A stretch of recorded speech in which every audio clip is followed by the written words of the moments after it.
ছাত্রছাত্রীরা আজকে আমরা এবিটিএ মাধ্যমিক টেস্ট পেপার 2021-22 আমরা ভৌত বিজ্ঞান পেজ নাম্বার 134 থেকে 136 আমরা আলোচনা করছি।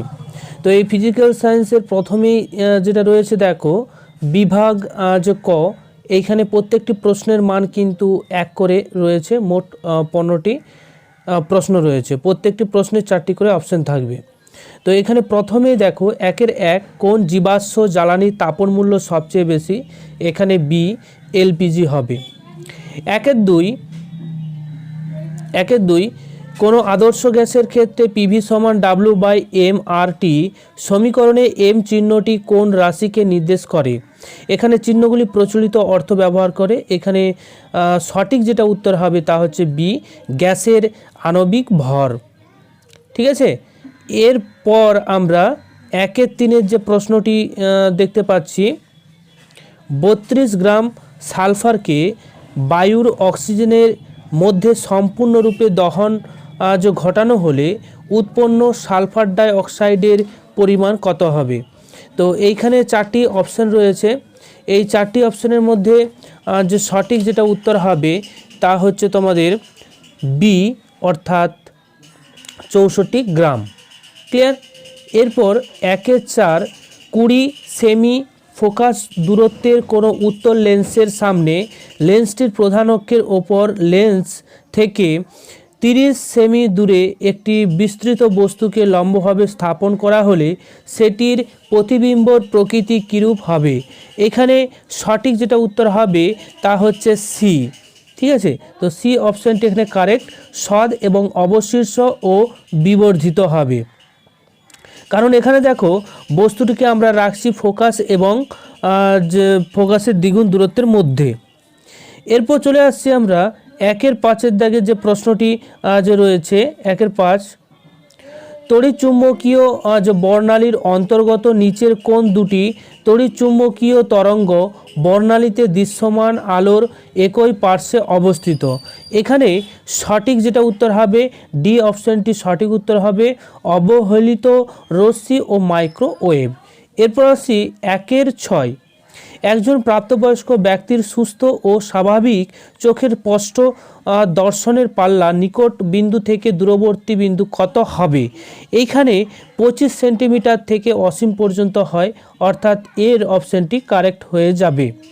এরপর 1-7 দাগের দেখো একটি সুষম প্রস্থচ্ছেদ বিশিষ্ট পরিবাহী তারের অন্তর্গত যে কোনো প্রস্থচ্ছেদের মধ্য দিয়ে 2 সেকেন্ডে 10⁻19 টি ইলেকট্রন অতিক্রম করে গেলে পরিবাহীতে প্রবাহ মাত্রা কত হবে, এখানে পরিবাহীতে প্রবাহ মাত্রা হয়ে যাবে 0.8 অ্যাম্পিয়ার, অর্থাৎ এইখানে এর দাগের যে অপশানটি ঠিক আছে সেই এর দাগের অপশানটি এখানে কারেক্ট হয়ে যাবে।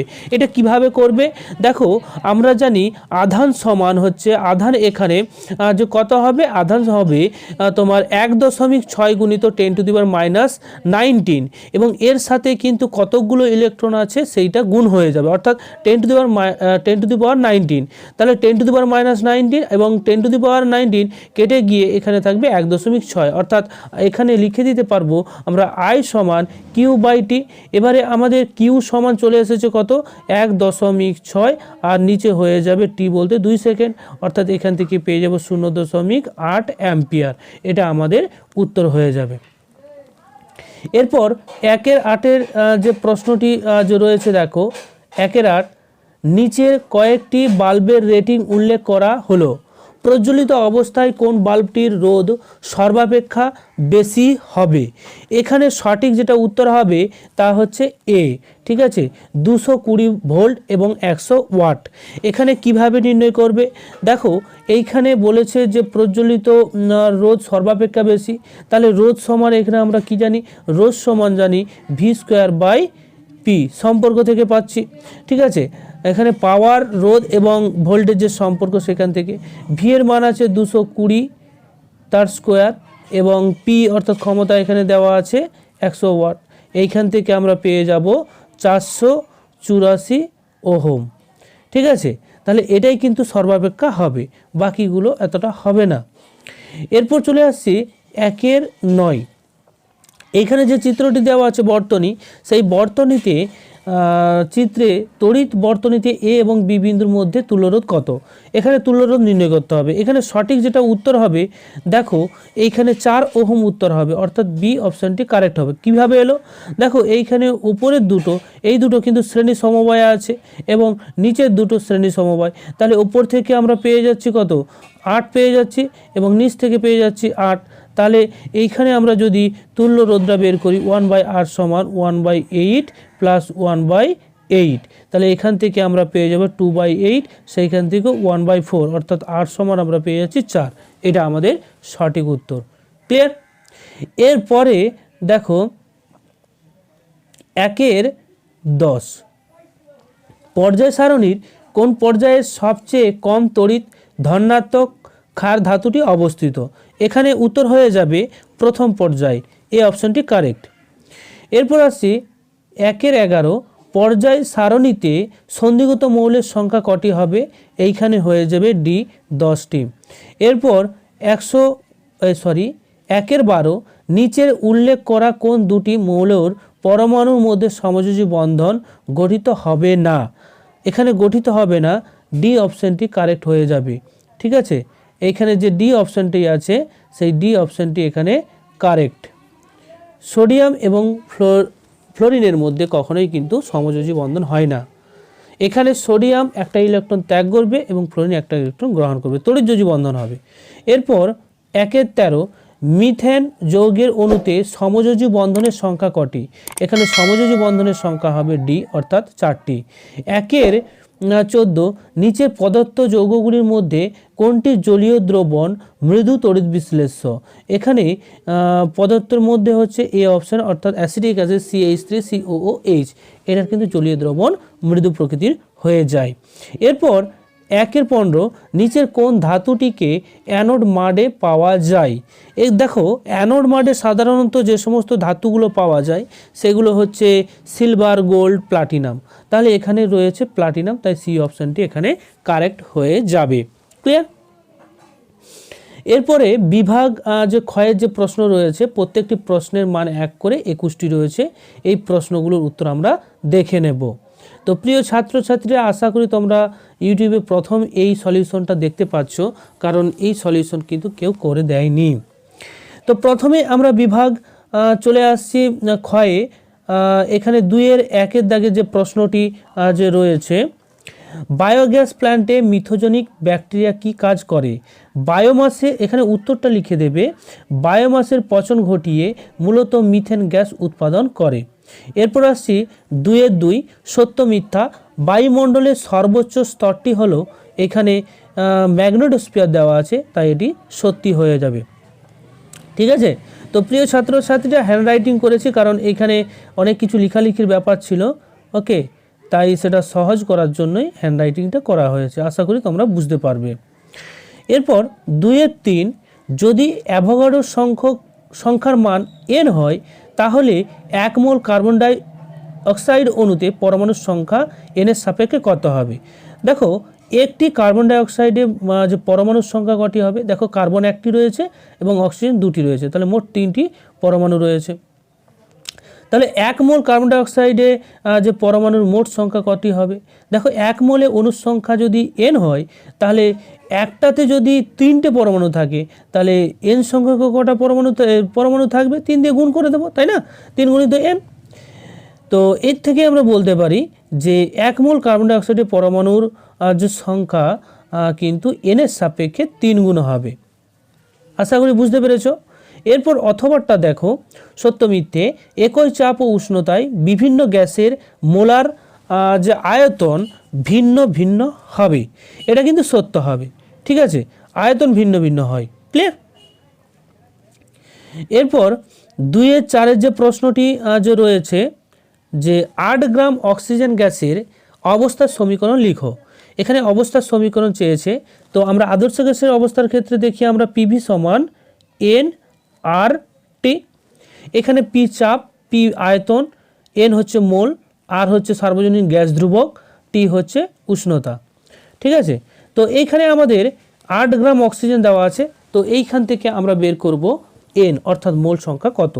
তো 32 গ্রামে অক্সিজেনের পরিমাণটা কিন্তু 1 মোলের সমান অক্সিজেন হয়, তাহলে 8 গ্রাম অক্সিজেন সমান কত হবে 1/4 মোল।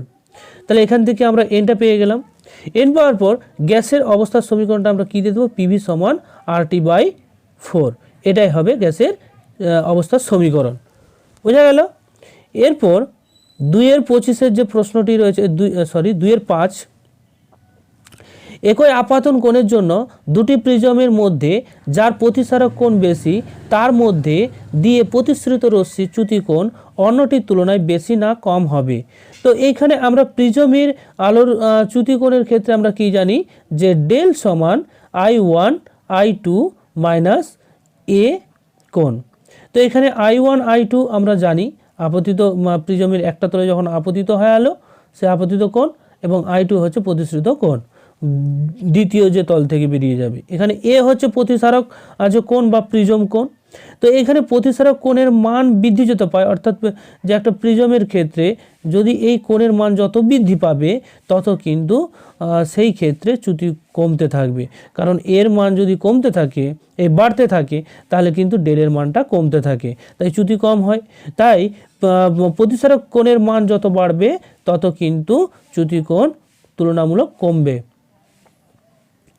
এরপর চলে আসছি অথবা যে প্রশ্নটি রয়েছে যে কোনো একটি মাধ্যমের প্রতিসরাঙ্কে লাল নীল বর্ণের জন্য যথাক্রমে যদি নিউ আর নিউ জি হলে ওদের মধ্যে কোনটির মান বেশি হবে।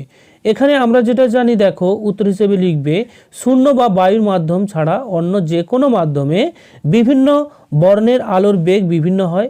এই ক্ষেত্রে লাল বর্ণের আলোর বেগ সর্বাধিক এবং বেগুনি বর্ণের আলোর বেগ সর্বনিম্ন হয়। আর প্রতিসরাঙ্ক সমান আমরা কি জানি শূন্য বা বায়ু মাধ্যমে আলোর বেগ ডিভাইডেড বাই যে মাধ্যমে করছি সেই মাধ্যমে আলোর বেগ। তো এখানে আমরা যে মাধ্যমের কথা বলবো সেই মাধ্যমে আলোর বেগ, তাহলে দেখো এইখানে যে প্রতিসরাঙ্ক কিন্তু ইনভার্সলি প্রপোর্শনাল হয়ে যাচ্ছে কার সাথে, বেগের সাথে। ঠিক আছে, তাহলে মিউটা হয়ে যাবে ইনভার্সলি প্রপোর্শনাল বেগের সাথে। তাহলে যার বেগ সর্বাধিক তার ক্ষেত্রে প্রতিসরাঙ্ক কম, এবং যার তোমার বেগ সর্বনিম্ন তার প্রতিসরাঙ্ক বেশি। তাহলে সেইটাই এখানে আমরা করে দিলাম। বোঝা গেল। এরপর চলে আসছি 2-6 উপক্ষীয় রশ্মি কি। দেখো উপক্ষীয় রশ্মি হচ্ছে প্রধান অক্ষের খুব কাছাকাছি থাকা কোনো আলোক রশ্মিকে আমরা উপক্ষীয় রশ্মি বলবো। যদি এটা দর্পণ হয় তাহলে এটা প্রধান অক্ষ। তো প্রধান অক্ষের কাছাকাছি যে রশ্মিগুলো থাকবে সেই রশ্মিগুলোকে আমরা উপক্ষীয় রশ্মি বলবো।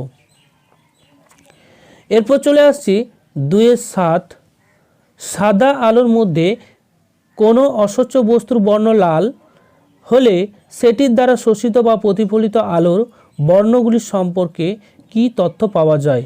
দেখো উত্তরটা ভালো করে যত্ন সহকারে লিখবে। যেহেতু বস্তুটির বর্ণ লাল হয় তাই বস্তুটি সাদা আলোর সমস্ত বর্ণের আলোকে শোষণ করে কেবলমাত্র লাল বর্ণের আলোকে সে প্রতিফলিত করে। অর্থাৎ লাল বর্ণের আলোকে প্রতিফলিত করে বলেই আমরা ওই বস্তুটিকে লাল দেখাই। ঠিক আছে, বা কোনো বস্তুতে নীল দেখাচ্ছে, তাহলে নীল দেখানোর মানে কি, নীল বর্ণের আলোটিকে সে প্রতিফলিত করছে, বাকিগুলোকে শোষিত করে নিচ্ছে। ঠিক আছে, এরপর চলে আসছি 2-8। 2-8টা দেখো, 2-8 দাগের একটি উচ্চ বিভব সম্পন্ন বস্তুর সঙ্গে অপর একটি নিম্ন বিভব সম্পন্ন বস্তুকে পরিবাহী তার দ্বারা যুক্ত করা হলে তারটির মধ্যে মুক্ত ইলেকট্রনের যে গতির অভিমুখ যে কোন বস্তুর ক্ষেত্রে কোন বস্তুর দিকে হবে। তো একটা উচ্চ বিভবযুক্ত এ নিলাম এবং নিম্ন বিভবযুক্ত আমরা বি নিলাম। তো এদের মধ্যে দেখো উচ্চ বিভব থেকে নিম্ন বিভবের দিকে যে তড়িতের প্রবাহ হয়, এবং তড়িতের প্রবাহ যেদিকে হবে ইলেকট্রনের প্রবাহ তার অপোজিট ডাইরেকশন হবে, বিপরীত দিকে হয়। ক্লিয়ার, সেটাই আমরা এখানে লিখে দিয়েছি। বোঝা গেল। এরপর 2-9 যে প্রশ্নটি যে রয়েছে দেখো, একটি হিটারের কুণ্ডলীর দৈর্ঘ্যকে কেটে হ্রাস করা হলে সেটির উৎপন্ন তাপের পরিমাণ বৃদ্ধি না হ্রাস পাবে। অবভিয়াসলি এখানে হ্রাস পাবে। কেন, হিটারের কুণ্ডলীর দৈর্ঘ্যকে কেটে হ্রাস করা হলে ওই কুণ্ডলী উৎপন্ন তাপের পরিমাণ হ্রাস পাবে। কেন তাপের পরিমাণ হ্রাস পাবে, কারণ কুণ্ডলীর দৈর্ঘ্য যত বাড়বে তত রোধ বাড়ে, ফলে তাপের পরিমাণ বেশি হবে, আর যত কমবে তত রোধ কমবে, ফলে তাপের পরিমাণ কম হবে। এরপর অথবা প্রশ্নটি দেখো অথবা পরিবর্তিত তড়িৎ প্রবাহে কোন বৈশিষ্ট্যগুলি পরিবর্তন হয়। এখানে পরিবর্তিত প্রবাহ বা এসি প্রবাহের ক্ষেত্রে সময়ের সঙ্গে প্রবাহের মান ক্রমাগত পরিবর্তিত হয় এবং অভিমুখও কিন্তু পর্যায়ক্রমিকভাবে পরিবর্তিত হয় একটা নির্দিষ্ট অন্তর অন্তর। ঠিক আছে, এরপর চলে আসছি 2-10 তড়িৎ প্রবাহ মাত্রা ও বিভব প্রভেদের রাশি দুটির এককের গুণফল যে রাশির একক তা কী হবে। এখানে ক্ষমতা হবে, ক্ষমতা। ঠিক আছে, ক্ষমতা সমান কি হয়, অ্যাম্পিয়ার ইন্টু ভোল্ট। সেটাই তো আমরা ওয়াট জানতাম, আর ওয়াট মানে কি, ক্ষমতা। ক্লিয়ার? সরি।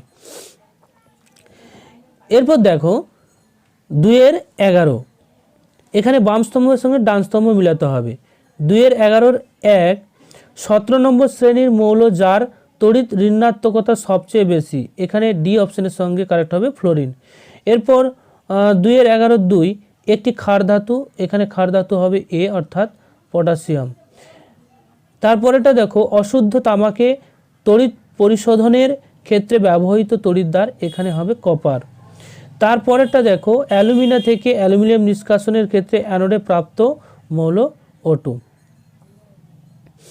এরপর 2-12 যে প্রশ্নটি এখানে দেখতে পাচ্ছ, 2-12 যে মোজলের কোষ সিদ্ধান্তের ভিত্তিতে মেন্ডেলিফের পর্যায় সূত্রটি সংশোধিত হয়। মোজলের সিদ্ধান্তটি হলো মৌলের রাসায়নিক ধর্ম মৌলের পারমাণবিক ক্রমাঙ্কের ওপর নির্ভরশীল এবং পারমাণবিক যে ভর তার ওপর কিন্তু নির্ভর করবে না। ঠিক আছে, এটাই তার সিদ্ধান্ত। পরের প্রশ্ন অথবাটা দেখো যে পর্যায় সারণীর একটি পর্যায়ের বরাবর ডান দিক থেকে বাম দিকে গেলে, অর্থাৎ ডান দিক থেকে যদি আমরা লেফট সাইড থেকে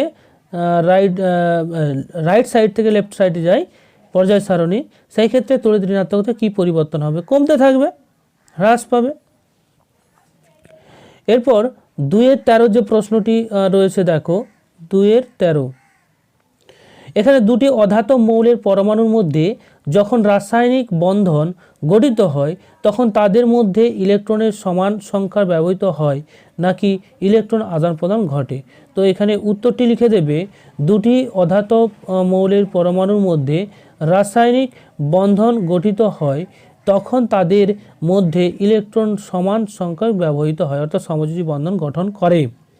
ঠিক আছে, এরপর 2-14 যে প্রশ্নটি রয়েছে দেখো 2-14, দৈনন্দিন জীবনে ব্যবহৃত এমন একটি সমযোজী ও একটি তড়িৎযোজী যৌগের নাম।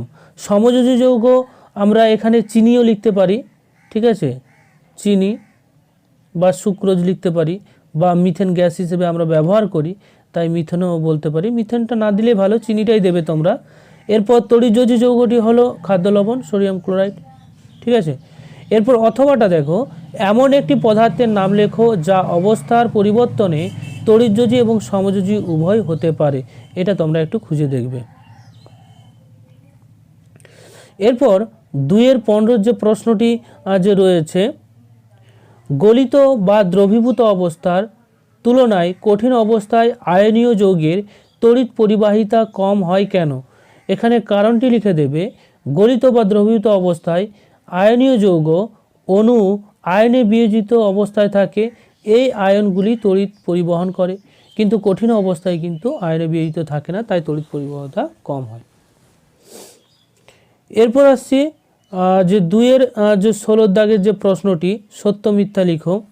লিথিয়াম হাইড্রাইড যৌগ গঠনে অষ্টক সূত্র প্রযোজ্য হয় না, এটা সত্য হবে।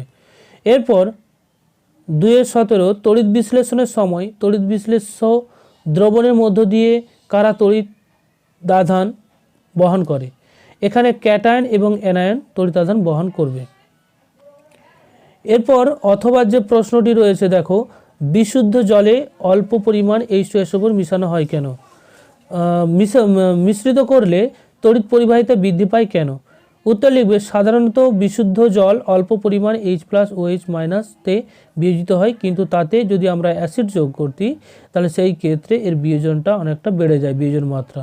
ফলে বিয়োজন মাত্রা বাড়ার জন্য তাদের আয়নের সংখ্যা বাড়বে, আয়নের সংখ্যা বাড়লে তড়িৎ পরিবাহিতাও বাড়বে।